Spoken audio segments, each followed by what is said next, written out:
조간 브리핑.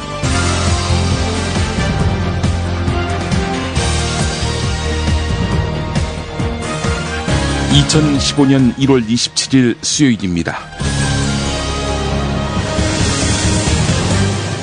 오늘은 인천공항, 제주공항 사태 부른 낙하산 인사란 제목의 한겨레 사설을 소개하면서 시작하겠습니다. 최고 보안 등급이 적용되는 최일선 국가 주요 시설인 인천국제공항이 평범한 중국인 남녀 2명에게 어이없이 뚫리는 사고가 벌어졌다. 환승 승객이던 이들은 지난 목요일 새벽 업무 종료로 닫혀있던 출국장의 진입문부터 출국심사대, 보안검색대, 외부 출입문까지 4개 관문을 10여 분 만에 통과해서 미입국한 뒤 나흘 동안 충남, 천안 등을 활보하다가 경찰에 체포됐다. 잠겨 있어야 할 문들은 미입국자들 앞에서 자동으로 열렸고 경비 직원은 규정에 정해진 자리에 없었다. 법무부 출입국 관리사무소는 이들이 환승 비행기에 타지 않았다는 사실을 통보받고도 26시간이나 미적됐고 인천국제공항공사는 이런 사실을 이틀 동안 까맣게 모르다가 추적 요청을 받고서야 뒤늦게 알았다. 인천공항의 보안 시스템이 이렇게나 느슨해진 데에는 공항관리를 맡은 인천국제공항공사의 기강회의가 큰 원인일 것이다. 인천국제공항공사는 대표적인 낙하산 인사인 박완수 사장이 총선에 출마하겠다면서 임기 도중인 지난해 12월 사퇴하면서 경영 공백이 계속되고 있다. 그 사이 인천공항에선 새해 연휴 수화물 처리 지연으로 항공기 출발과 도착이 크게 늦어진 수화물 대란이 벌어졌다.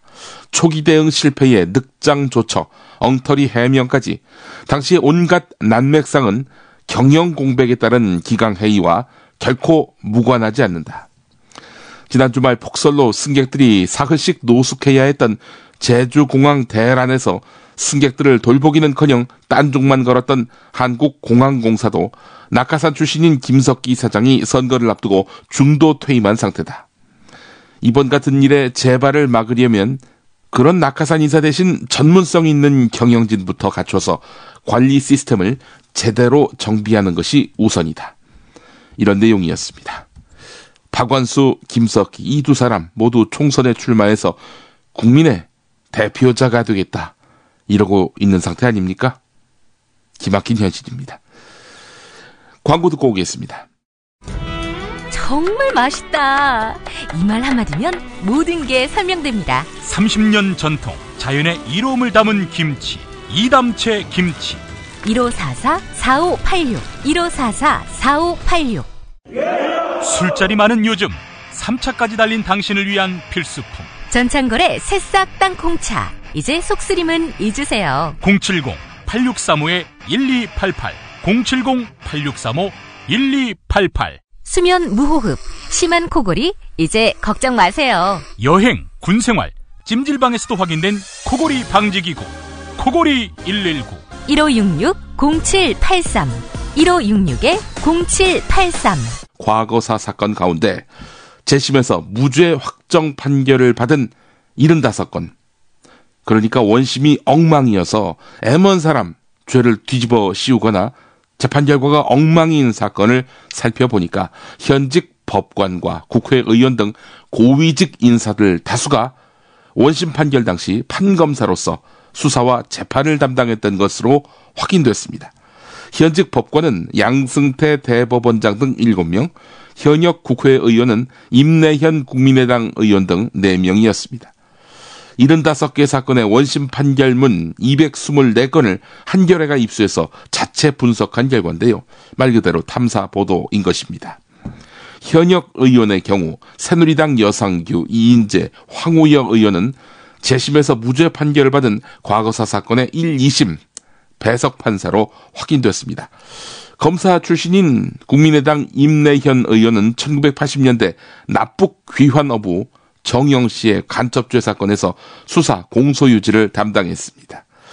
간첩이 아닌 사람을 간첩이라고 주장한 당시 검찰의 수사 공소유지를 담당했던 검사였던 것입니다.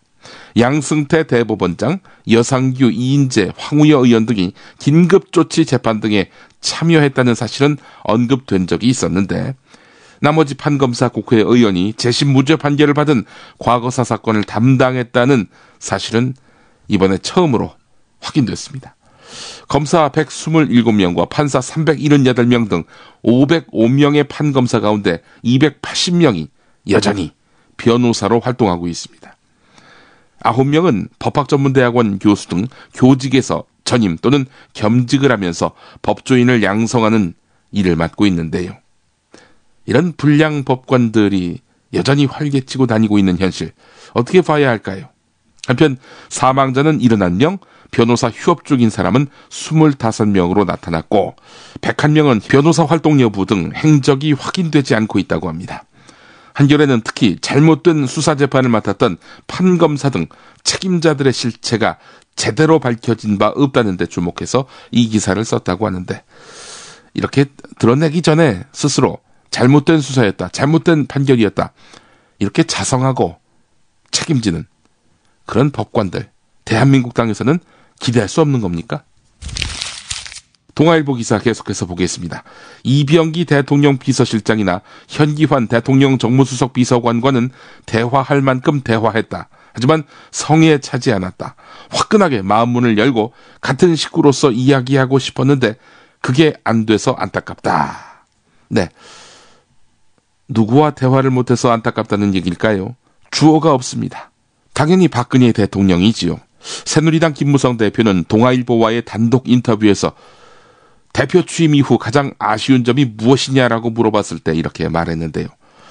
박근혜 대통령과 터놓고 더 많은 대화를 나누지 못한 데 대한 아쉬움을 숨기지 않았는데, 뭐 아쉬움 정도겠습니까? 대통령과 대화 나눈다는 게 뭡니까? 그 자체로 권력입니다. 그런데 권력이 김무성 대표에게 제대로 작동되지 않고 있다, 이런 이야기 아니겠습니까? 김무성 대표의 아쉬움 계속 소개해 보겠습니다. 나는 박근혜 대통령이 첫 번째 대통령에 도전했을 때 온몸을 던졌다. 중간에 잠깐 서로 다른 길을 가기도 했지만 두 번째에도 온몸을 던져서 대통령을 만드는 데 성공했다. 당의 미래나 나라의 미래를 위해서 박근혜 대통령은 꼭 성공해야 한다. 그런 좋은 뜻에서 권력 핵심들과 이야기를 많이 나누고 싶었는데 그게 잘 안 됐다, 라고 말했습니다. 그러면서 내가 친박을 만든 사람이다. 그런데 나보고 친박이 아니라고 한다. 이런 섭섭함도 표시했습니다. 그러더니 내가 욕을 할 줄 모르나, 말을 할 줄 모르나, 하지만 당내 인사들이 대표를 흔들고 모욕을 줘도 일일이 대응하지 않는다라고 했습니다. 예, 속에 굉장한 응어리가 있군요, 김무성 대표가. 그런데 친박들이 괜히 김무성 대표를 왕따시키겠습니까? 그분의 의중이 김무성과 가깝게 지내지 말라, 이런 거는 혹시 아닐까요?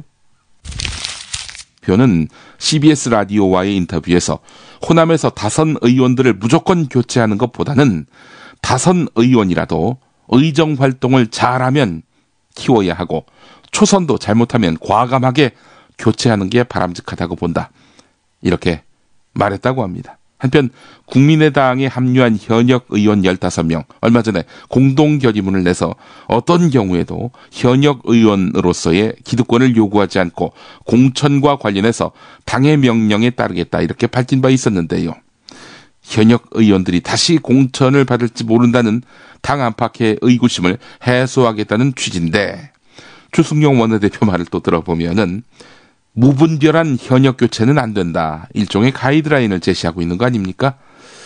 경선을 치르자는 이야기를 주승용 원내대표가 방점을 두고 이야기를 했는데, 경선을 치르면은 신인보다는 아무래도 조직력이 강하고 인지도가 높은 현역 의원들이 더 유리할 수밖에 없는 거 아닙니까? 천정배 의원 쪽은 어떤 입장일까요? 천정배 의원은 통합 이전부터 호남 물갈이를 강조해왔던 인물 아닙니까? 천정배 의원 쪽은 공식적으로는 이미 통합 합의문에 참신하고 유능한 인물들을 총선 후보로 공천하기 위해서 규칙과 절차를 마련하기로 적시했다면서 호남 의원들의 불안을 달래려 하고 있습니다. 하지만 뉴 DJ를 표방하면서 새 인물들을 발굴하려고 해서 온 천정배 의원 쪽과 호남 현역 의원들 사이에서는 경선 룰에 유불리를 놓고 한바탕 격돌이 불가피해 보입니다. 어제 뉴스의 재구성 시간에도 소개해드렸지만 MBC가 뉴스데스크를 통해서 최민희 더불어민주당 의원에 대한 선거법 위반 관련 경찰의 내사 사실을 보도하면서 MBC가 최민희 의원에 대한 보복성 보도를 한 것 아니냐는 의혹이 제기되고 있습니다. 한겨레와 뉴스타파는 최민희 의원실이 입수한 녹취록을 바탕으로 해서 MBC 경영진 핵심 인사가 2012년 파업 도중에 해고된 최승호 PD와 박성재 기자에 대해서 증거가 없는 것을 알고도 해고했다. 이런 발언을 한 사실이 드러났다고 보도한 바 있습니다. 그리고 MBC는 그날 저녁 뉴스데스크 시간에 경기도 남양주에 출마 선언을 한 더불어민주당 최민희 의원이 남양주시청에서 회견을 마친 뒤 시청 사무실을 돌면서 직원들에게 인사를 한 것으로 확인돼서 경찰이 선거법 위반 여부를 내사하고 있다. 이렇게 보도했습니다. 불리한 기사지요? 최민희 의원이 기자회견을 열었습니다. MBC가 마치 대단한 위반 행위라도 발생한 양 메인 뉴스에서 나의 선거법 위반 논란을 보도했다. MBC의 치부를 폭로한 저에 대한 보복이라고 생각하지 않을 수 없다. 이렇게 밝혔습니다. 최민희 의원은 이어서 처음 지역구 선거를 치르면서 모든 행위를 함에 있어 사전에 선거관리위원회를 통해서 확인한 뒤 실행에 옮기고 있지만 공직선거법에 규정하고 있는 호별 방문의 제한 장소에 관공서가 해당하는지 전혀 몰랐다. 이렇게 말했다고 합니다. 그러나 현역 의원으로서 공무원들께 예의를 갖추기 위한 행동이었다. 이렇게 밝혔다고 하는데 MBC가 보도한 최민희 의원의 선거법 위반 내사 사건은 경기도 지역 일간지인 경기일보가 지난 목요일자 신문 신면 하단에 짧게 단신 보도한 사안입니다. 경기도 남양주 경찰서 관계자도 대수롭지 않은 사건으로 보고 있는데 말이죠. 이걸 지상파 방송 메인 뉴스에 실었단 말이죠. MBC가. MBC의 한 기자가 한겨레 기자에게 이렇게 말했네요. 그날 보도국 차원에서 지시가 내려와 경찰 출입 기자가 경찰서에 확인 취재하고 단신을 작성한 것으로 알고 있다면서 경찰이 내사 중이라는 사실관계는 맞지만 최민희 의원이 당일 MBC에 대해 상당히 심각한 내용의 발표를 내보냈는데 이에 대한 보도는 없이 최민희 의원의 선거법 위반 보도를 한 건 기사를 통한 협박이나 보복으로 볼 수밖에 없다. 이렇게 말했습니다. 이 기자는 치졸한 수단으로 뉴스를 이용한 것이라면서 뉴스의 기본에도 맞지 않고 다분히 의도적이라고 지적했습니다. 그래서 그 의도가 무엇인지 궁금해서 한겨레 기자가 최기화 MBC 보도국장한테 전화하니까 한겨레는 국장한테도 보도에 대해서 직접 확인하고 그러는가. 한겨레 국장한테 물어보고 직접 전화하라. 이렇게 했는데 기자한테 물어보라는 얘기죠. 기사 내용에 대해서. 웃기지 않습니까? 아니 그 기사 쓰라고 지시한 사람이 본인일 텐데 그 의도가 무엇인지를 밝혀달라는 한겨레 기자 취재에 대해서 니네는 기사 내용에 대해서 국장한테 물어보느냐. 니네 국장한테 가서 물어봐라. 아 이거 정말 MBC의 오만 불손이 하늘을 찌르지 않습니까?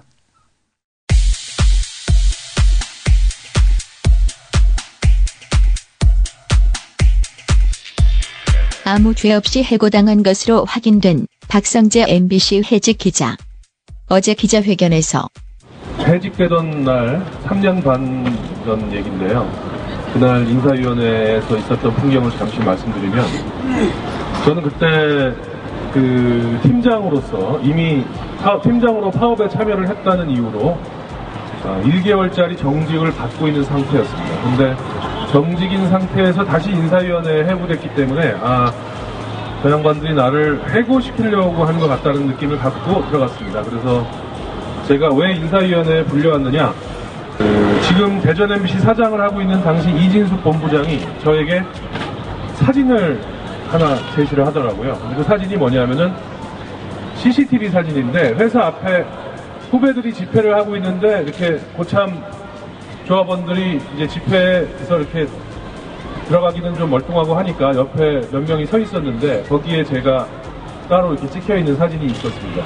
CCTV 사진인데 그걸 보면서 나보고 박성재 기자가 이 집회를 지휘한 거 아니냐 라는 말도 안 되는 그런 소리를 했던 기억이 납니다. 그래서 제가 너무 화가 나서 아니, 이 사진을 가지고 무슨 제가 해고의 증거가 되는 건지 설명을 해달라 내가 막 따졌더니 더 이상 토론하지 말고 나가라 라는 얘기를 했던 기억이 납니다. 한편 박성재 기자를 이유 같지 않은 이유를 들어 해고하는데 가담한 주인공은 이진숙 대전 MBC 사장. 이라크 취재의 상징 이진숙 기자, 왜 이렇게 변했을까? 2012년 미디어 오늘 인터뷰. 사람이 어느 날 갑자기 자기가 살아오던 방식하고 전혀 다르게 그렇게 사는 게 가능하다고 생각하냐고. 뭐 때문에?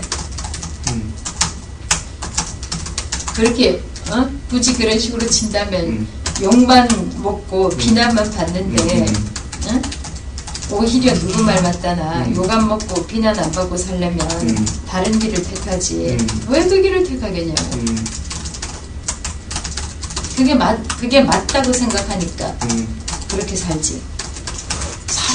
지금 현재 이 김재철의 어떤 김재철 사장에 대한 김재철 사장이든 지금 그 노사관계든 파업이든 그 상황에서 내가 옳다. 아니 그리고 참 나도 나이가 50이 넘은 지가 몇 년 넘었다만 아니 이 나이에 그래 뭐를 바라고서 자기가 틀렸다고 생각하는 방식인데 억지로 살겠나. 이유 없는 해고가 옳다고 말하시는 겁니까? 이진숙 사장.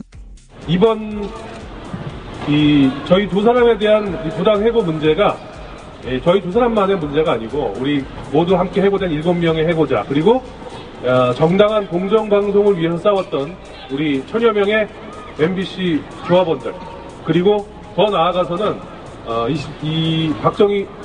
이명박 박근혜 정권 하에서 노동탄압에 맞서고 있는 여러 언론 노동자들과 다른 여러 노동자들을 대표하는 심정으로 지금 노조 탄압을 일삼았던 바로 저 장본인들에게 민사상, 형사상, 법적 책임을 반드시 묻겠습니다. 그래서 노조를 탄압하고 불공정한 방송을 자행하고 정권에 야합하기 위해서 후배들을 해고하고 이런 악행을 일삼은 사람들은 민사상, 형사상으로 경제적으로 반드시 대가를 치르게 될 거라는 사실을 보여주려고 합니다.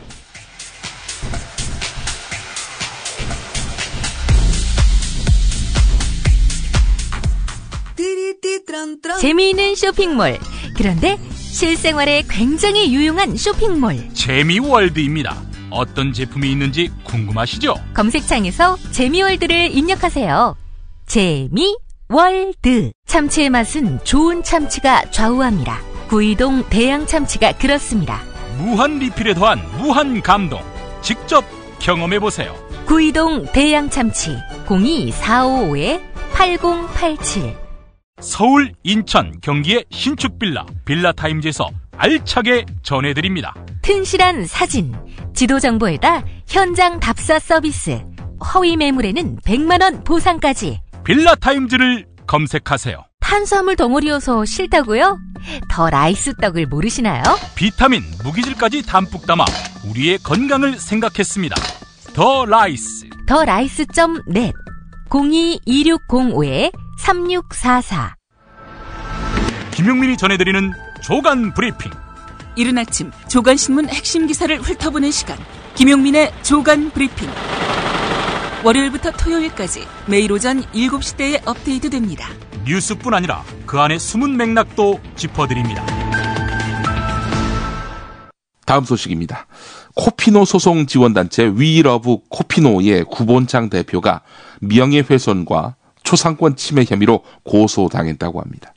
코피노라고 하는 것은 한국인을 뜻하는 코리안과 필리핀 사람을 뜻하는 필리피노의 합성어인데요. 한국인 아버지와 필리핀 사람인 어머니 사이에서 태어난 다문화 가족을 말하지요. 구본창 대표는 지난해 6월 10일부터 코피노 아버지의 명단을 자신의 인터넷 블로그를 통해서 공개해 왔습니다. 코피노 아이들은 아빠를 찾습니다 라는 게시물에서 코피노들이 아빠를 그리워하고 만나고 싶어한다는 내용과 함께 아이들의 아버지로 추정되는 한국 남성들의 이름과 사진이 들어 있었습니다. 구본창 대표는 코피노 어머니들로부터 제공받은 정보를 바탕으로 명단을 갱신하고 있는데요. 명단을 보고 코피노 아버지가 연락을 해오면 이름과 사진을 빼주는 방식입니다. 지난 6개월여 동안 한국인 아버지 42명 가운데 32명이 실제로 구본창 대표에게 연락을 해왔는데 명단이 올라올 때부터 초상권 침해 논란이 있긴 했었습니다. 이에 대해서 구본창 대표는 필리핀 여성들이 한국으로 도망간 코피노 아버지를 찾는 게 사실상 불가능하기 때문에 연락이 오게끔 유도하려는 것이라고 했는데 현재 필리핀에서 거주하고 있는 구본창 대표는 서울신문과의 통화에서 한 코피노 아빠가 지난 16일 초상권 침해와 명예훼손 혐의로 검찰에 고발했다 이렇게 알려왔는데 아빠를 찾는 아이의 생존권보다 도망친 아빠의 초상권이 중요하다고 생각한다면 그건 내가 언급할 문제가 아니다 이렇게 말했다고 합니다. 구본창 대표 다음 달 한국에 들어온다고 합니다. 이상의 내용은 서울신문이 보도했습니다. 한겨레 기사 보겠습니다. 행정고시 등 모든 공무원 시험에서 애국심을 핵심 평가 기준으로 활용할 법적 근거가 될 국가공무원법 개정안이 국무회의를 통과했습니다. 이 개정안에 명시된 공직 가치에는 입법 예고 때와 달리 애국심, 책임성, 청렴성만 남고 민주성, 공익성 등은 제외됐습니다. 오동석 아주대 법학전문대학원 교수는 정부와 국가를 실질적으로 구별하기 어렵다는 점에서 애국심이라는 추상적 관념을 법률에 의무로 규정하는 것은 공무원 시험 응시자는 물론이고 공무원들의 양심의 자유도 침해할 수 있다. 이렇게 보고 있습니다. 그러면서 정부 정책에 대한 가치 판단까지 강요하면 사상검증이나 다름없고 공무원의 정치적 중립 의무를 위반할 소지가 있다. 이렇게도 분석했습니다. 그러나 이 개정안은 박근혜 대통령의 재가를 거쳐서 빠르면 이번 주 안에 국회에서 논의될 예정인데 이 과정에서 야당과 시민사회의 반대 등 격렬한 논란이 예상됩니다.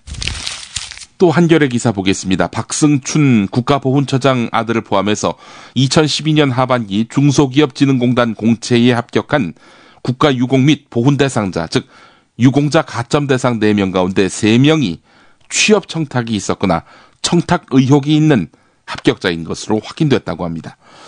한편 어제 중소기업진흥공단 공채 과정에서 박승춘 보훈처장 아들에 대한 취업 청탁이 있었다는 보도에 대해서 청탁 의혹의 당사자인 최완근 보훈처 차장은 박 처장 아들에 대한 청탁은 없었다 이렇게 해명했습니다. 그러나 채용 과정에서 중소기업진흥공단 고위 임원을 만나서 박승춘 처장 아들의 취업과 관련해서 이야기를 한 사실은 인정했습니다. 유공자 가점 대상자 중에 이러이러한 사람이 지원했다고 하면서 박승춘 처장 아들도 있다는 얘기를 했다. 그러나 박승춘 처장 아들 얘기만 따로 한 것은 아니다. 이렇게 말했다는 겁니다. 그러나 최완근 보훈처 차장의 해명은 당시 그와 만났던 중소기업진흥공단 전 임원의 증언과 차이가 있습니다. 이 전직 임원은 한겨레와의 통화에서 최완근 보훈처 차장이 박승춘 처장 아들이 중소기업진흥공단에 지원했는데 합격 여부를 미리 좀 알았으면 한다. 합격 동향을 알려달라. 이런 취지로 말했다고 증언했습니다. 계속해서 한국일보 기사입니다. 정부가 저성과자 해고 그리고 취업규칙 변경 요건 완화와 관련한 양대 지침을 전격 발표했는데 이 지침이 상위법과 어긋난다는 위법성 논란이 본격화되고 있습니다. 노동계에 따르면 먼저 업무 능력 결여나 근무 성적 부진을 사측이 해고 사유로 삼을 수 있게 용인한 공정인사, 즉 일반 해고 지침이 징계 또는 경영상 이유로 근로자 해고 요건을 엄격히 제한하고 있는 근로기준법 취지에 위배된다는 것입니다. 지금껏 저성과자 해고 때 기업들이 굳이 징계 해고 형식을 취한 것이 이런 이유에서였다는 것입니다. 너 일 못하니까 그만둬, 그만 나와. 이렇게 해서 해고하면은 불법이란 겁니다. 그래서 너 일 못하네? 저거 해봐. 안 해? 너 회사 명령을 어기는 거야? 너 징계야. 그리고 이제 해고하는 형식이었던 것입니다. 정부가 취업규칙 불이익 변경 요건으로 제시한 사회통념상 합리성도 마찬가지입니다. 그러니까 너무나 일을 못해가지고 누가 보더라도 저 사람 도저히 이 회사에서는 월급 주고 쓸 수 없겠다라고 판단된다는 통념도 말이 안 된다는 겁니다. 현행법이 명시적으로 취업규칙을 근로자한테 불리하게 바꿀 경우 과반 노조 또는 근로자 과반의 동의를 구해야 한다라고 규정한 것이 판례에 있기 때문입니다. 이번에 정부가 개정해서 발표한 양대 지침, 이거는 법이 아니죠. 시행령도 아니고요. 시행규칙도 아닙니다. 법을 시행하기 위해서 정부가 내부적으로 마련한 업무 처리 기준에 해당할 뿐입니다. 때문에 법원은 원칙적으로 지침의 법적 효력을 부정해왔고 현행법과 충돌할 경우 이때는 현행법 손을 들어줬지요. 통상임금이나 연장근로수단 소송이 대표적이란 것입니다. 이런 맥락에서 양대 지침에 따라서 개별 사업장에서 일반 해고나 취업규칙 변경이 현실화할 경우 민사 행정소송이나 가처분 신청 등 법적 분쟁이 잇따를 가능성이 대단히 높아 보입니다. 전국교직원노동조합이 전교조 본부에서 기자회견을 열었습니다. 항소심 법원의 법외노조 판결에 불복해서 모레까지 대법원 상고와 함께 법외노조 통보 효력정지 신청을 내겠다 이렇게 밝혔습니다. 얼마 전 법원에서 법외노조 맞다 이렇게 판결을 받았죠. 그러자마자 고용노동부는 이거 노조 아니네. 노조가 아니니까 당연히 거기 노조에서 일하시는 분들 전원 현장으로 돌아가셔야지. 그리고 지금까지 사무실 유지를 위해서 지원금을 드렸는데 그거 내놓으셔야지. 그리고 단체 협약 당연히 효력 중지지. 노조가 아닌데. 그리고 각종 위원회에서 전교조 몫으로 해서 위원이 된 분들 다 해촉되셔야지. 이런 식의 후속 조처를 이행하려고 했었습니다. 전교조는 이를 전면 거부하기로 했습니다. 한겨레 기사 또 보겠습니다. 납품업체들이 백화점에 지급하는 판매 수수료율이 계속 낮아지는 등 가불관계가 개선되고 있다는 정부의 발표가 있었습니다. 그런데 사실과 다르다는 겁니다. 백화점에 20년 동안 납품해온 중소기업 대표가 이렇게 주장했는데요. 또 백화점이 판매 수수료율을 인하한 것처럼 보이려고 거래 비중이 큰 품목의 수수료율은 높이고 거래 비중이 작은 품목의 수수료율은 낮추는 그런 눈속임을 하고 있다는 겁니다. 롯데, 신세계, 현대 등 주요 백화점들의 상품을 납품하고 있는 한 중소기업 김모 사장은 한겨레와 가진 인터뷰에서 공정거래위원회가 지난해 12월 말 백화점의 판매 수수료율이 평균 27.9%로 계속 낮아지는 등 매년 개선되는 추세라고 발표한 것은 엉터리다. 주요 제품의 실제 수수료율은 30% 중반대를 훌쩍 넘어서 40%에 이른다. 이렇게 주장했습니다. 그러면서 백화점은 슈퍼 왕갑이고 납품업체는 을도 아닌 노예에 가까운 현실이 지난 수년 동안 전혀 바뀌지 않았다. 이렇게 말했습니다. 살다 보면 꽃 주문할 일이 생깁니다. 1566-0263 네이버에서 검색된 사이트보다 최대 2만 원 싸게 해드립니다. 좋은 사람과 플라워 1566-0263 잊지 마세요. 한우 사고를 집어넣고 24시간 팔팔 끓인 곰탕 연지연 곰탕. 어린이부터 노인까지 누구나 좋아하는 건강식 연지연 곰탕. 택배로 신청하시려면 010-7252-1114. 전국 방방곡곡 최고의 먹을거리를 모았습니다. 여기저기 가지 마세요. 팥가게면 됩니다. 팥가게에서 구매하시면 대한민국 농촌기업을 살린답니다. 팥가게. 인터넷에서 팥가게를 검색하세요. 팥가게. 불의한 세력과 싸우다가 미사 도중에 총에 맞아 세상을 떠났습니다. 희망의 예언자 오스카 로메로. 스코트 라이트가 쓰고 김군수가 번역한 희망의 예언자 오스카 로메로. 아르테에서 나왔습니다. 떨어지는 것은 판매 수수료율이 아니라 성장률입니다. 지난해 우리나라 경제 성장률이 나왔습니다. 2.6%입니다. 3년 만에 가장 낮은 수준으로 떨어졌습니다. 지난해 4분기 성장률은 0.6%로 2분기 만에 다시 0%로 떨어졌습니다. 이쯤 되면은 지난 정권 탓도 못하겠지요. 재정 조기 집행, 기준금리 인하, 추가 경정 예산 편성, 세금 인하 등 온갖 경기 부양책이 다 동원됐지요. 자, 그럼에도 불구하고 정부가 목표한 3%대 성장 달성에 실패한 것입니다. 이에 따라서 지난해 연간 성장률은 2.6%에 그쳤습니다. 2012년 이후 최저치면서 2013년 이후 2년 만에 다시 2%대 성장률로 내려온 것입니다. 정부와 한국은행, 그런데도 올해 성장률 전망치 3%대로 잡고 있습니다. 올해 경제가 어렵다면서 지난해보다 더 좋은 실적이 나올 것이다. 민간 연구소에서는 코웃음을 칠 뿐입니다. 대학생들이 만만치 않은 비용과 시간을 들여서 자격증 취득, 직업훈련, 인턴 경험, 이런 스펙 쌓기에 나서고 있죠. 그런데 정작 질 좋은 일자리를 구하는 데는 거의 영향을 미치지 않는다는 연구 결과가 나왔습니다. 그러니까 기업들이 대학 간판 이런 것만 보고 있다는 겁니다. 여전히 능력보다는 학벌 위주의 채용 관행이 유지되고 있음을 보여주는 것입니다. 한국고용정보원 최기성 부연구위원이 쓴 보고서를 보면 청년 대졸자가 좋은 일자리를 얻는데 대학 간판이 가장 중요한 구실을 했다는 것입니다. 고용 형태, 시간당 임금, 복리후생, 노동시간, 직원 수, 노조와 사회보험 가입 여부 등을 따져서 일자리의 질을 0에서 14점 구간의 점수로 환산했는데 4년제 수도권 대학을 나온 청년들의 일자리 질이 9.3점으로 비수도권 대학 출신 8.6점보다 크게 높았습니다.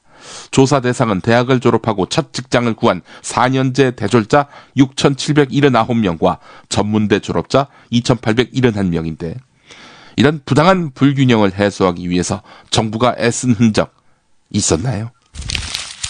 며칠 전 새벽 서울 서대문의 한 빌딩 지하주차장에서 차에서 한 여성이 도망쳐 나옵니다. 그리고 황급히 112에 전화를 겁니다. 차 안에서 남자친구한테 폭행을 당했다라면서 경찰에 도움을 요청한 것입니다. 연인 간의 다툼은 그런데 말이죠. 전날 밤 8시 반부터 시작됐습니다. 경찰이 출동한 시각은 4시 반이었고요. 8시간 동안 이어진 폭행이었던 겁니다. 남자친구는 여자친구의 머리를 때리고 팔을 비트는 등 수차례 폭행을 가했는데요. 자, 이 못된 남자의 실체는 2012년부터 대통령실 경호처에서 근무한 경호원인 것으로 드러났습니다.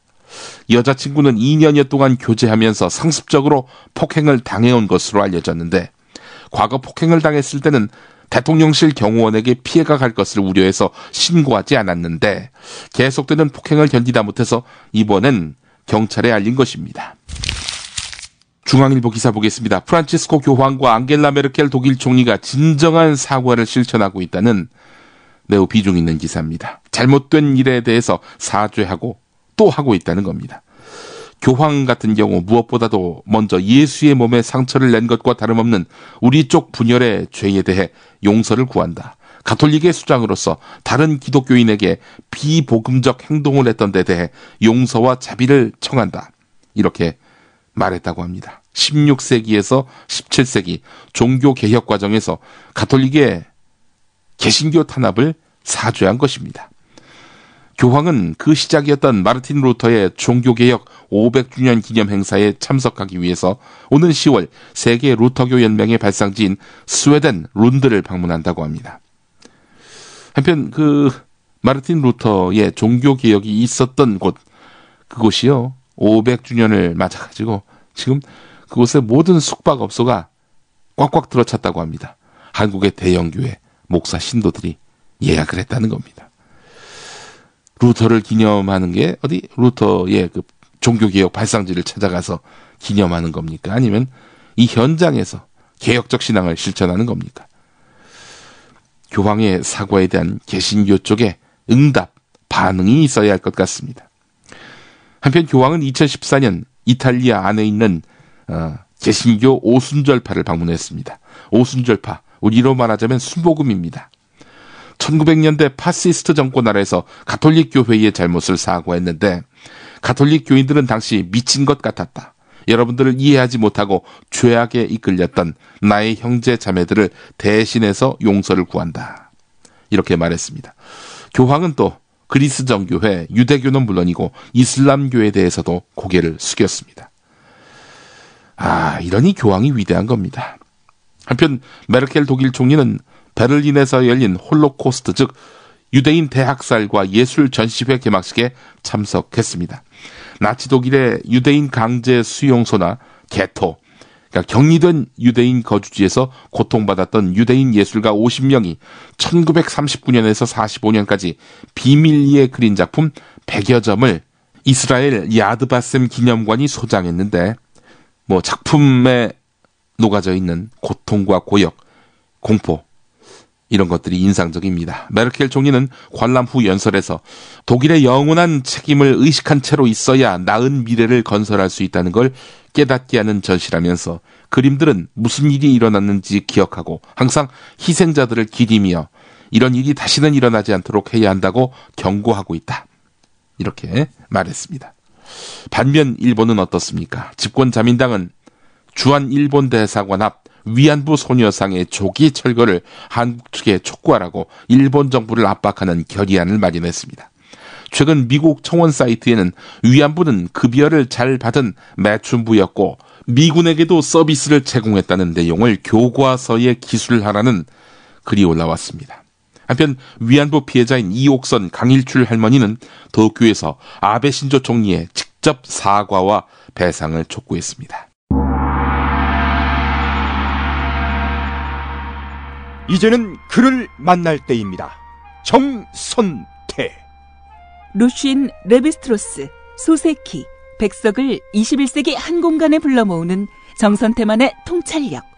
직접 느껴보실 수 있습니다. 가르강티아 팡타그리엘 라블레 소설, 그걸 읽으면서 혁명은 즐겁게 하는 것이다. 유머와 혁명. 너무 진중하고 진지해요. 그러지 말자. 이게 원한으로 싸우면 우리가 원한에 휩싸이게 된다. 휘말리게 된다. 이게. 문학평론가인 정선태 국민대 국문학과 교수와 좋은 고전을 함께 읽는 매주 목요일 낮 2시 정선태의 목요 고전 강좌.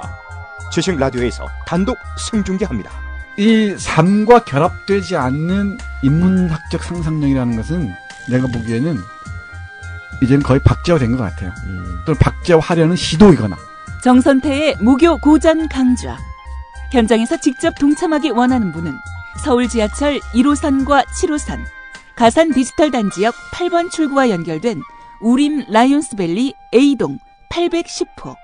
지식라디오 공개홀로 방송 10분 전까지 선착순 착석하실 수 있습니다.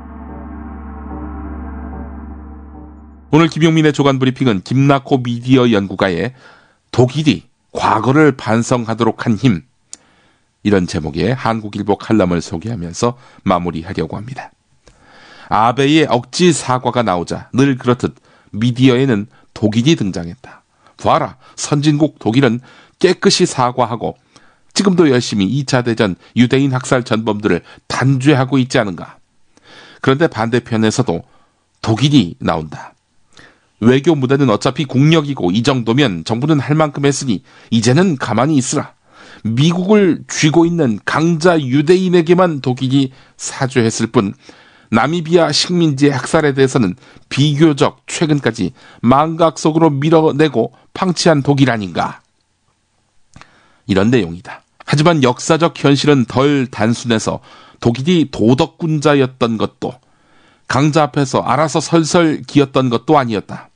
2차 대전 직후부터 유대인들은 독일에게 홀로코스트를 배상시키도록 승전국 각국에 정식 요청했다. 그리고 이스라엘 건국 후에는 국가로서 계속 배상 청구를 했다. 그 과정에서 정식 사과도 받고 용서도 했지만 오늘까지도 미결 범죄를 발굴해내며 개별 사안들에 대한 정의 구현을 압박하고 있다. 이 과정의 근간이 된 것은 바로 사안의 기억을 남기고 널리 알리는 작업이었다. 박물관과 연구의 힘도 당연히 중요하지만 미디어를 통한 발굴 보도와 서사 작품의 역할이 컸다. 소설도 그렇고요. 앞서서 소개한 전시도 그 서사 작품의 일환이 되겠죠.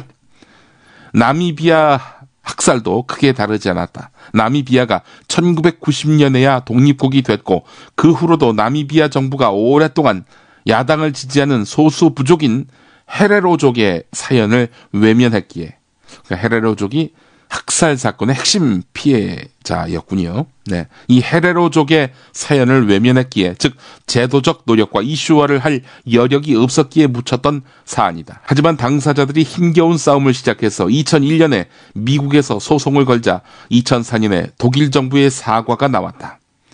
그리고 더욱 박차를 가해 나미비아 정부도 나서게 만들었고 마침내 2015년에 독일 정부가 민족 학살임을 공식 인정하도록 했다. 싸우는 이들이 제도적으로 모든 것을 하도록 돕는 것이 정부의 몫이고 이슈화를 시켜내는 것이 미디어의 몫이다. 계속 소송을 걸고 계속 연구하며 복합 섬세한 이야기들을 길어 올려서 널리 소통해 도저히 잊어버릴 수도 대충 넘길 수도 없도록 만드는 건 말이다. 그중 정부가 자기 몫을 못한 만큼 미디어가 할 일만 어쩔 수 없이 늘어났다. 이런 얘기입니다. 독일의 지속적인 사과에 있는 미디어의 역할도 매우 컸다고 말하고 있는 것입니다. 한국에서는 정부가 무성의하죠. 미디어가 제 역할을 해야 하는데 그 역할을 하고 있느냐? 김낙호 연구가가 묻고 있습니다. 조간 브리핑 마치겠습니다.